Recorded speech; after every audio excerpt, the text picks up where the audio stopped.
library, not a chatter shack.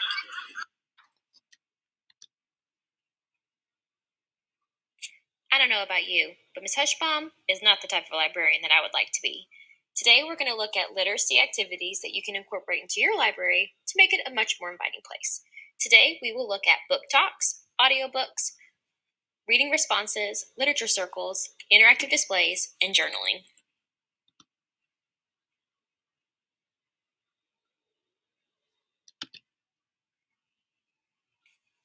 A book talk is a literature activity that will get readers excited about reading, encourage them to try new genres, and persuade them to read in general. Suggestions given by Joni Richards, an internationally known expert on book talking, suggest the following when creating a book talk. Pick an interesting aspect of the book to focus on. Put those great authors' craft skills into use by using strong writing techniques that will hook the kids. Use expert presentation skills like tone, expression, and volume. Sell your enthusiasm for the book and share your connection to the book. During the actual book talk, display the book cover that's being talked about and share the title and author. The length of the book depends on the age of the audience. However, you want to do a variety of titles when giving a book talk. This will guarantee that you will reach all the readers listening. Other things to keep in mind when giving a book talk are give the book an introduction. Explain why it's a great read. Reveal enough, but not too much. You could share one passage from the book, and at the end, leave them with, if you want to know more about what happens next, you'll have to read this book.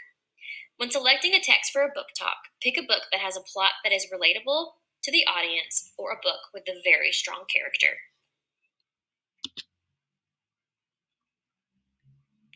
From the previous slide, you've probably determined why I use book talks. It gets the readers reading. And according to Joni Richards, she says book talks are the most fun and effective way to persuade kids to read. Here's an example of a book talk given from an educator from Simons Middle School on the book The Shadow Queen. This is Shadow Queen by C.J. Redwine. After exposing her wicked stepmother for corrupting her father and the kingdom of Ravenspire with magic, Lorelai is forced to flee with her brother and loyal guard while she is still a child. Her father does not survive the encounter, and her magic isn't strong enough to take on the queen. Meanwhile, in another kingdom, Prince Cole, both his parents and older brother have perished, and he has been taken the throne. And unfortunately, his kingdom is overrun by ogres. And Cole has no magic for himself to kill and get rid of the ogres, so he decides to go to Ravenspire to see Queen Irena to get her magic to help him kill the ogres. Well, Queen Irena is not a nice person, as you can imagine. So she corrupts Cole into going after Lorelai to kill her for her own gain. So there's a lot of just, crazy magic going on and people being mean to each other. But of course, Cole and Lorelai see each other across a crowded room and it sparks magic romance. So you have romance, danger, there's some dragons thrown in. It's a lot of fun. This is The Shadow Queen by C.J. Redwine, which is also a slight retelling of Snow White for those very.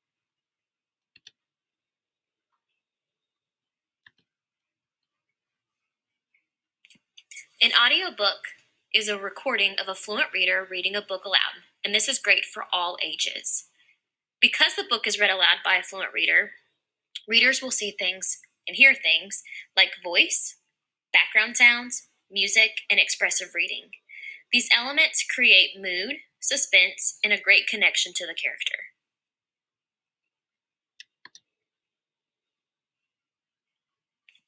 One main reason to incorporate audiobooks is that it provides an enjoyable reading experience. It is also great support for students who are visually impaired, students with special needs, and English language learners. Pam Spencer Hawley, a retired school librarian and former president of YALSA, has shared the top 10 educational benefits of teen audiobook listening. 10. It removes the label of a lower reader and a label of unpopular genres. 9.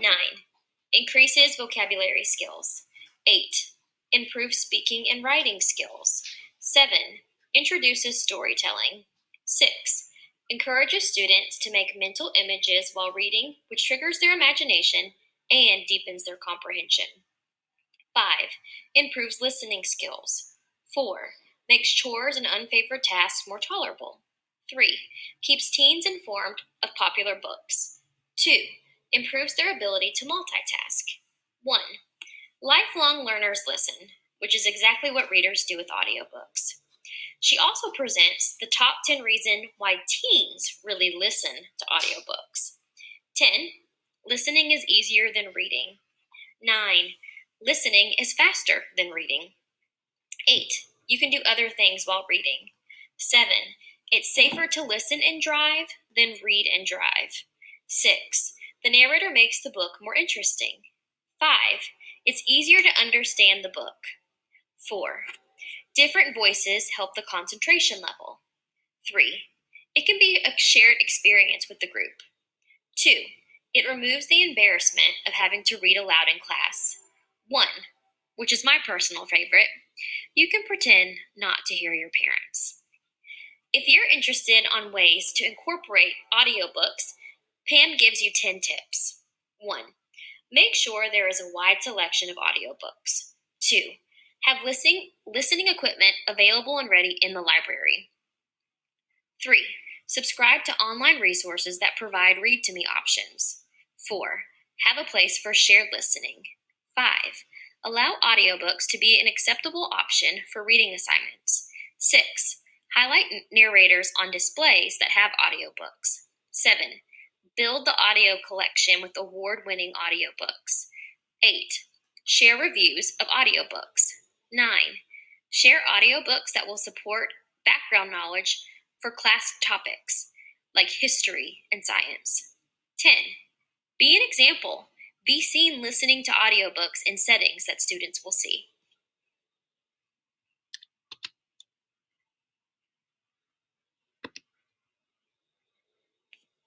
Reading responses. This is a carefully crafted, open-ended discussion topic or question that challenges the reader to respond to the text. You're challenging students in 2 ways. One way is to first have to think about what the text is saying. The second way is it helps them to think about how it relates to them. By leaving it open-ended, students really get to interpret the text in a variety of ways.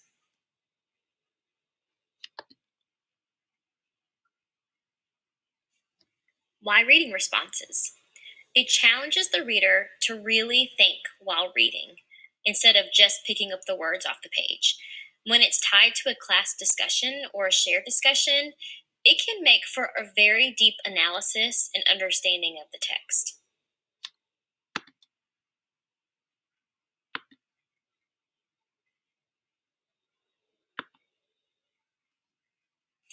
Literature circles.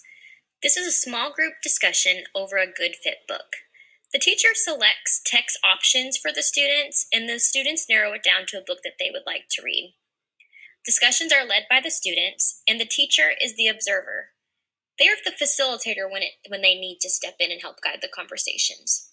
Things often tied to literature circles are journals, presentations, journaling, student self-assessment, and they're incorporated to readings and discussions. Teachers and students have very different roles within literature circles. The teacher pre-selects book options for groups of students.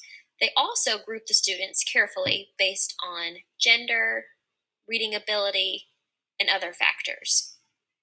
Being a good fit book is a very important part of having a good literature circle. Student roles. There's the discussion leader. They pose those great reading response open-ended questions that will lead to great discussion. An illustrator illustrates the text, things that were inspiring to them as they were reading. The word detective looks for important, new, and interesting words to share. The investigator will look for background information or topics that will support the reading. The connector makes text-to-self connection, text-to-text connections, or text-to-world connections to help bring a different interpretation to the text. The summarizer summarizes the story for the group. These different roles are really great for all readers, especially struggling readers, because it gives them a chance to connect and share about the text in a learning style that is a strength for them.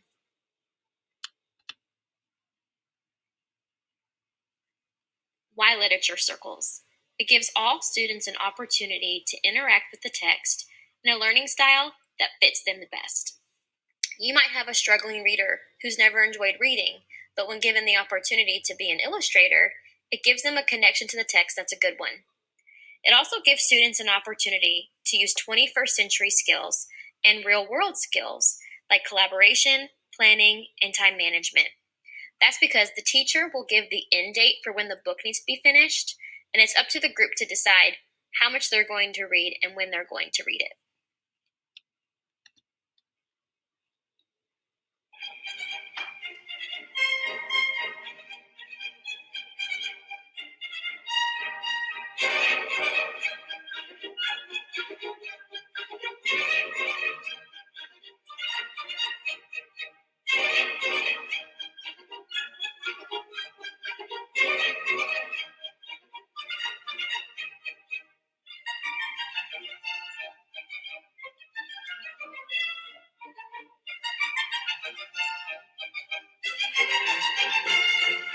Okay, I'll start. So the roll that I will share is connector.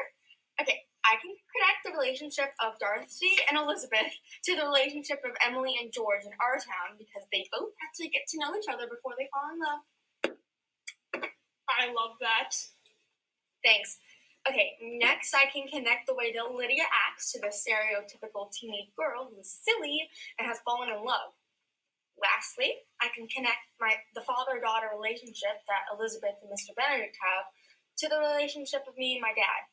They're alike because my dad values education and wants me to be really smart and learn things, just like Mr. Bennett with Elizabeth. Oh, that's sweet. I'll go next. I did the illustrator. I drew a picture of Darcy and Elizabeth during their fights. This is important because while they fought, they fell in love. I like that. How many fights did they have? Well, not counting the proposal, 3 or 4, depending on what you consider a fight. My turn to go. I did questionnaire. The first question was, will Darcy get shunned by his family for being in love with Elizabeth? My answer was that they would have to deal with it because Georgia liked Elizabeth. Excuse me, but what about his aunt? I guess you just have to be civil to them. Good point. Thanks. Okay, my second question was, will Lydia be invited to spend time at Pemberley? My answer was a flat out no, because Lydia is a disgraced member of the family.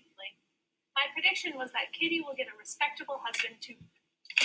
Well, I guess I'm the only one left, so I'll go next. I did the word wizard. I'll share 2 of my words. One was dowry. That means the money paid to the husband along with the marriage. Second, the word was estate. Estate means the manor house and the gardens and what around them. Nicely done. Those are really important words to the plot, so it's good to know them. Okay, so guess we're done. Let's go read. Read to the last page today. Yeah, we're at the end.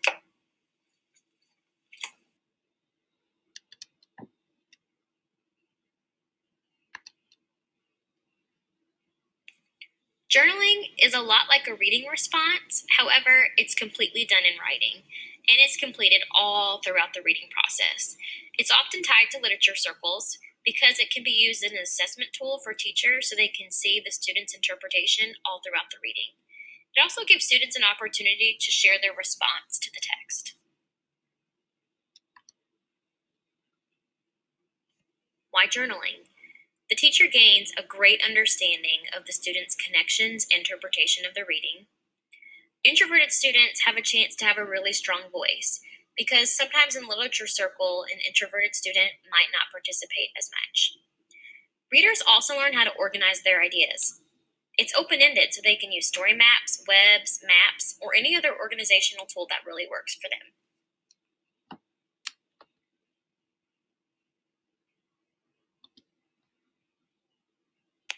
Interactive displays are teacher-made but student-driven. Students are often challenged to observe, listen, react, and respond to interactive boards or displays. It's an enjoyable way for students to engage with books. It also could hook the reader into a book that they might not have picked up off the shelf before. Teacher displays can be a variety of things. It could be a QR code book recommendation, seasonal book displays. For example, you could do turn a pumpkin into your favorite character, along with doing a reading response to support your pumpkin. It could also be at Christmas, where you are disguising a gingerbread man to another character and doing another sort of written response. It could be a March Madness, where you have a collection of books where students are voting on which book should move on next. It just creates excitement in the library and reading. You could also do book trailers, which could be a way to do a digital book talk. Or you could have a board, if you like this, then you should try this. Why interactive displays? It creates a positive and inviting culture and community in the library. And sometimes the first impression is really important for some readers. It gets the readers excited about reading, and it also will encourage readers to try a variety of genres.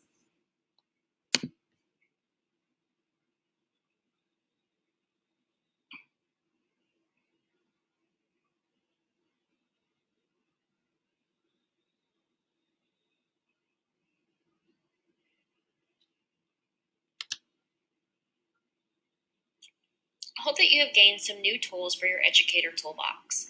Also, I hope that you are ready to add book talks, audiobooks, literature circles, reading responses, journaling, and interactive displays into your school library.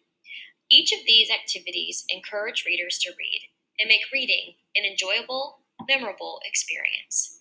Go out and get those readers reading.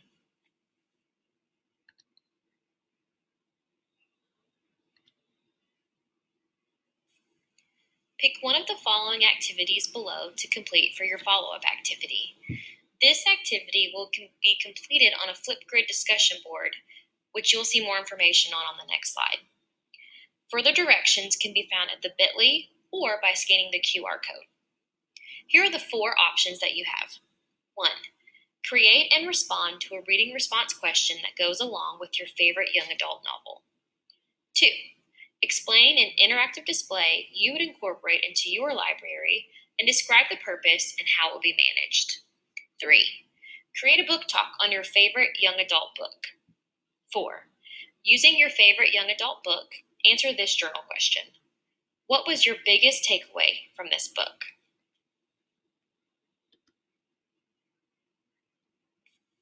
When you visit the bit.ly or scan the QR code, which will take you to the bit.ly, it will take you to the Flipgrid page.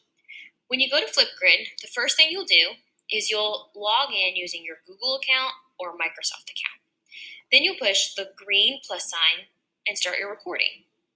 After you share the activity that you chose, you must also respond to another peer response.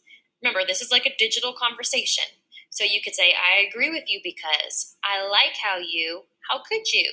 I disagree, I have a connection, I have a question. Can't wait to see your responses.